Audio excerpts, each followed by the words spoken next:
You think you know the Vikings, warriors in horned helmets, sailing across blood-red seas, burning villages, claiming lands with nothing but brute force and rage.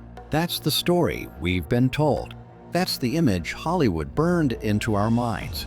But what if I told you that the real Viking village, the place where these legendary people actually lived their daily lives, looked nothing like what you've imagined? What if the truth is stranger, more complex, and far more human than any saga ever written? Close your eyes for a moment and picture this. It's early morning in a Viking village somewhere along the Norwegian coast, around the year 950. The sun hasn't fully risen yet, and mist clings to the fjords like a living thing. You hear the sound of a rooster crowing, the bleating of sheep, the crackle of fires being stoked back to life. A Viking's woman steps out of a longhouse, her breath visible in the cold air. She's not wearing armor, she's not holding a sword.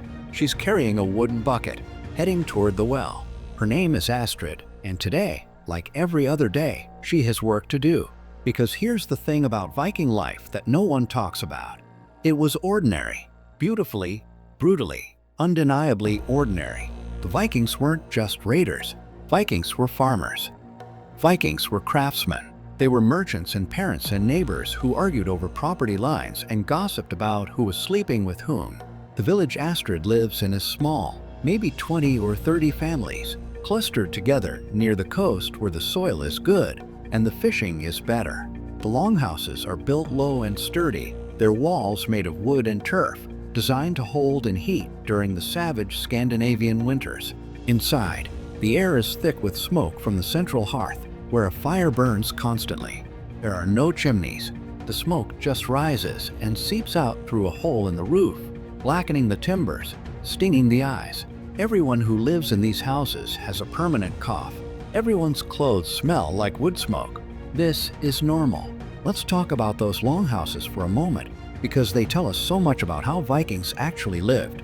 Forget the great halls you see in movies, with long tables and warriors feasting until dawn.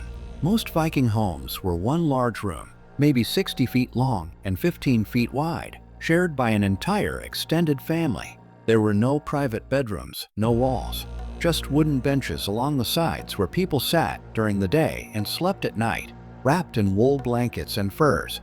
At one end of the house, you'd find the animals. Yes, the animals lived inside too. Cows, goats, sheep, sometimes pigs, all huddled together in a space separated from the humans by nothing more than a wooden partition. The body heat of the livestock helped keep the house warm. The smell was, well, imagine living in a barn. Because essentially, you were. Astrid's day begins the same way it always does. She milks the cows, collects eggs from the chickens, checks the stores of dried fish and salted meat hanging from the rafters. Her husband, Bjorn, is already awake, sharpening tools in the dim light. He's not preparing for battle. He's getting ready to work in the fields. Most Viking men were farmers first and warriors second. Raiding was seasonal work, something you did in the summer when the weather was good and the crops didn't need tending. The rest of the year, you planted barley, harvested hay, repaired fences, and prayed the winter wouldn't kill your livestock. The myth of the Viking as a full-time warrior is just that, a myth. The reality was far more humble, far more exhausting, and far more tied to the land. But here's where it gets interesting. Despite the hardship, despite the cold and the smoke and the backbreaking labor, Viking villages were surprisingly sophisticated. These weren't primitive people living in ignorance.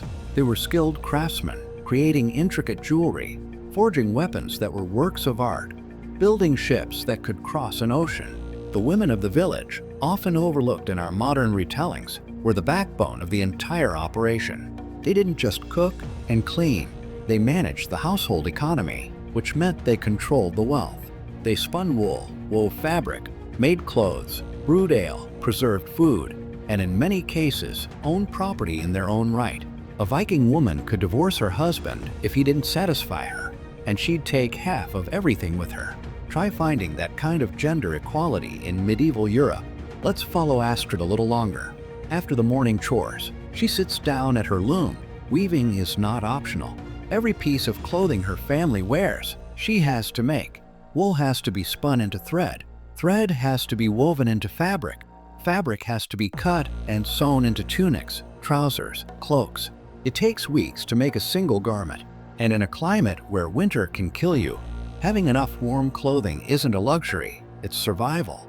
While she works, other women from the village stop by. They talk, they share news, they complain about their husbands, laugh about the latest village scandal, discuss whose daughter is ready to be married off.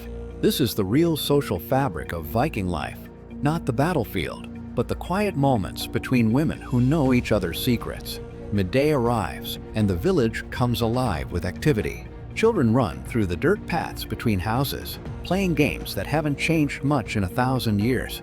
They chase each other with sticks, pretend to be warriors, mimic the adults around them.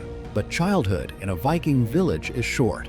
By the age of 7 or 8, children are expected to work.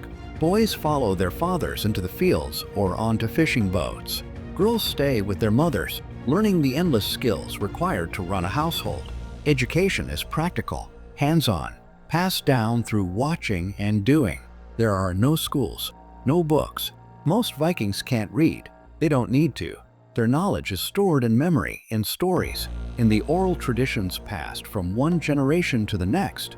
Lunch is simple. Flatbread, cheese, maybe some dried fish.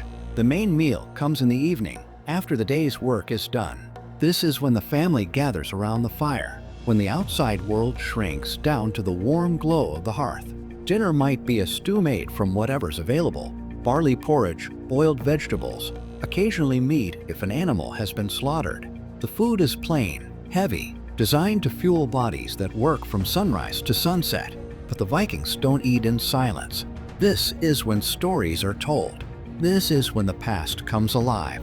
Storytelling was the lifeblood of Viking culture. After dinner, when the fire burned low and the darkness pressed in from all sides, that's when the skalds, the poets, would begin to speak.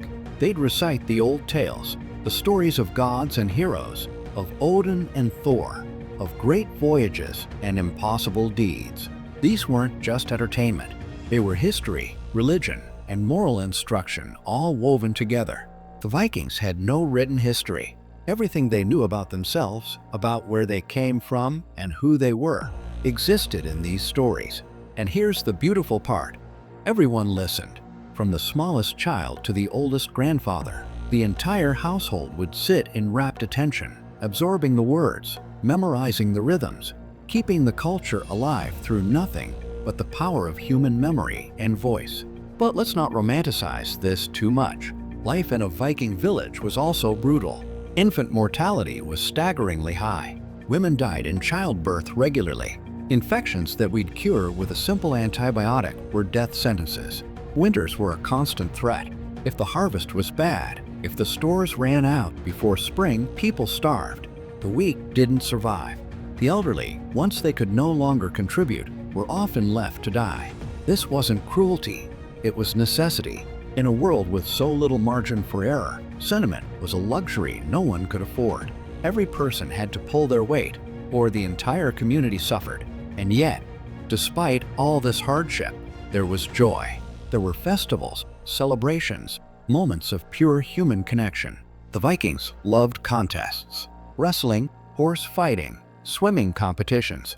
They'd gather from neighboring villages, drink ale until they could barely stand, and test themselves against each other. These weren't formal events. They were spontaneous eruptions of energy and competition, ways of breaking the monotony, of proving yourself, of feeling alive. The Vikings also loved riddles, wordplay, clever insults. Their poetry was dense with double meanings and intricate metaphors. These were not simple people. They were sharp, witty, deeply intelligent in ways that our modern world often fails to recognize. As evening deepens into night, the village settles into quietness. Fires are banked, animals are secured, families retreat into their longhouses, where the darkness is absolute except for the faint glow of embers. There is no light pollution, no electricity, no hum of machinery, just silence and smoke and the warmth of bodies pressed together. Astrid lies down on the sleeping bench beside her husband, her children curled up nearby. Tomorrow will be the same chores, the same struggles, the same small victories. This is the truth of Viking life. Not the glory of conquest, but the grinding repetition of survival. But here's what makes this story worth telling. These ordinary people, these farmers and weavers and fishermen, they built something extraordinary. They created a culture that spread across continents. They sailed to places no European had ever seen. They founded cities, established trade routes, influenced languages and laws that still shape our world today. And they did it all while living in smoky wooden houses, sleeping next to their livestock, working until their bodies broke. The Vikings weren't superhuman. They were deeply, profoundly human. And that's exactly what makes them so remarkable. So the next time you see a movie about Vikings, the next time someone mentions horned helmets and berserker rage, remember Astrid. Remember the woman carrying water from the well, weaving cloth by the light of the fire, telling stories to her children in the darkness. Remember that history isn't just about kings and battles. It's about the daily lives of ordinary people doing extraordinary things, one cold morning at a time. The real Viking village wasn't what you thought. It was better. It was harder. It was infinitely more real. And in that reality, in that struggle, in that beauty, we find something timeless. We find ourselves.